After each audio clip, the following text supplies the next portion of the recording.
ஈரோட்டில் பயங்கரம். போகிக்கு வீட்டை கொளுத்திய கணவன், மனைவியுடன் தகராறால் ஆவேசம். போகி தினத்தில் பழைய பொருட்களை எரிக்க சொன்னால் வீட்டை எரிப்பதா என ஈரோடு மக்கள் இன்று ஒரு விசித்திரமான மற்றும் ஆபத்தான சம்பவத்தை கண்டு உறைந்து போயுள்ளனர். குடும்ப தகராறில் ஆட்டோ ஓட்டுநர் ஒருவர் செய்த காரியம் அந்த பகுதியை போர்க்களமாக மாற்றியுள்ளது. ஈரோடு மாவட்டம் கருங்கல் பகுதியைச் சேர்ந்த ஒருவர் ஆட்டோ ஓட்டுநராக இருக்கிறார். அவருக்கு மனைவியும் 18 வயதில் ஒரு மகனும் உள்ளனர்.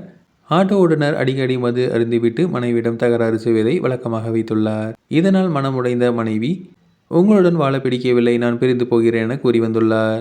இன்று போகி பண்டிகை என்பதால் அனைவரும் மகிழ்ச்சியாக இருந்த நிலையில் ஆட்டோ ஓட்டுநர் காலையிலேயே குடித்துவிட்டு வந்து மனைவியிடம் தகராறு செய்துள்ளார். தகராறு முற்றியதால் மனைவி கோபித்துக் கொண்டு வீட்டை விட்டு வெளியேறியுள்ளார். மனைவியின் செயலால் ஆத்திரமடைந்த இவர் போதையின் உச்சத்தில் தனது சொந்த வீட்டின் படுக்கை அறைக்கு சென்று தீ வைத்தார்.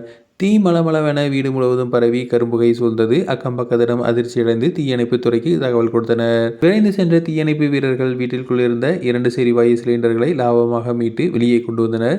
ஒருவேளை சிலிண்டர் வெடித்திருந்தால் அந்த தெருவே தரைமட்டமாக இருக்கும்.